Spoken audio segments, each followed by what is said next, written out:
জয় জগন্নাথ, শুভ রথযাত্রা। আমি তন্নি, তোমাদেরকে আমার একটা নতুন ব্লগে আবারও স্বাগত জানাই। প্রতিটি মানুষের জীবনে একটি নিজের বাড়ির স্বপ্ন থাকে। সেই স্বপ্নের প্রথম ধাপ শুরু হয় একটি শুভ মুহূর্ত দিয়ে, ভিত পুজোর মাধ্যমে।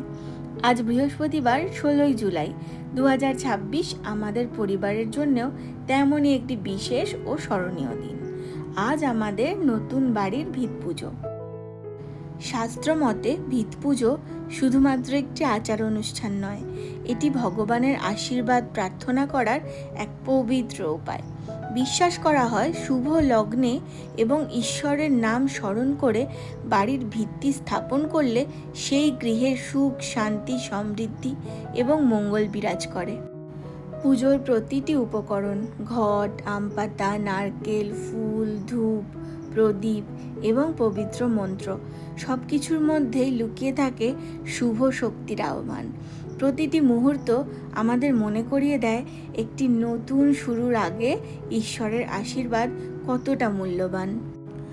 আজ আমরা ভগবান জগন্নাথের কাছে একটাই প্রার্থনা করি, তিনি যেন আমাদের এই নতুন পথ চলা আশীর্বাদে ভরিয়ে দেন, আমাদের পরিবারকে সুস্থ রাখুন, সুখে রাখুন এবং এই নতুন গৃহকে ভালোবাসা, হাসি আর শান্তিতে পূর্ণ করে তুলুন।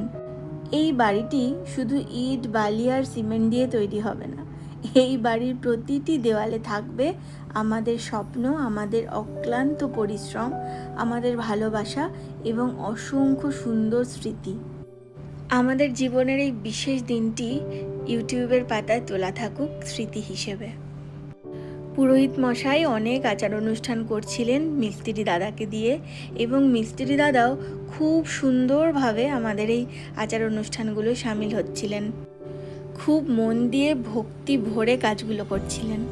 তারপর উনি নিয়ম অনুযায়ী আমার শ্বশুরমশাইয়ের কাছ থেকে অনুমতি নিচ্ছিলেন। তার শুভারম্ভ হলো, আপনি আমাকে সম্মতি দিন, আমি আপনার বাড়ি যেন আমি শান্তিপূর্ণভাবে এবং কোনো রকম যেন বিশৃঙ্খলা না হয়, আমি ভালোভাবে আপনার এই প্রাসাদ নির্মাণ করতে পারি। আপনি বলেন অনুমতি দিলাম, সুস্থভাবে। হ্যাঁ, আপনি বলেন অনুমতি দিলাম। হ্যাঁ, এটাই বলেছি, কোনো বিশৃঙ্খলা না হয় মানে। খুব আনন্দ করে, হাসি মজা করে স্পেশালি এবছরের রথটা আমাদের কাটলো, এবং এই দিনটার জন্য আমি আর আমার হাজব্যান্ড অনেক বছর ধরে অপেক্ষা করেছি।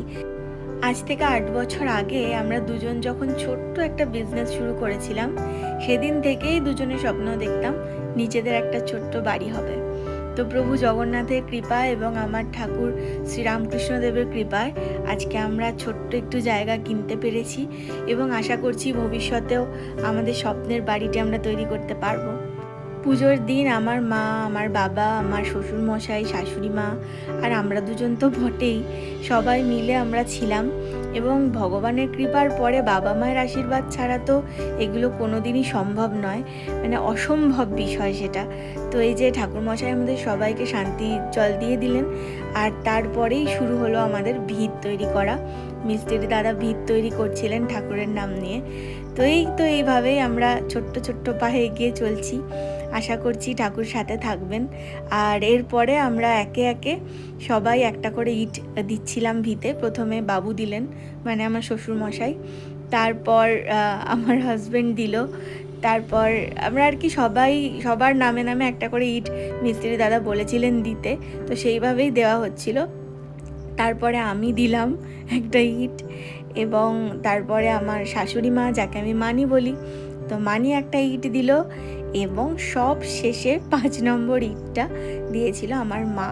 কারণ আমার মা ছিল, বাবা সেই মুহূর্তে উপস্থিত ছিল না, থাকলে বাবাও হয়তো একটা দিত, কিন্তু মা ছিল, এটাই আমার কাছে অনেক বড় পাওয়া।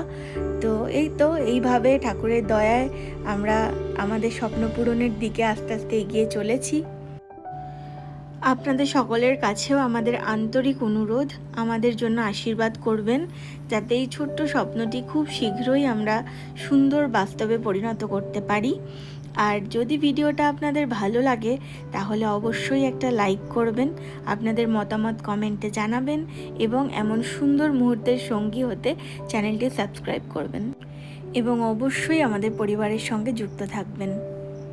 দেখা হবে পরবর্তী একটা নতুন ভিডিওতে। ধন্যবাদ।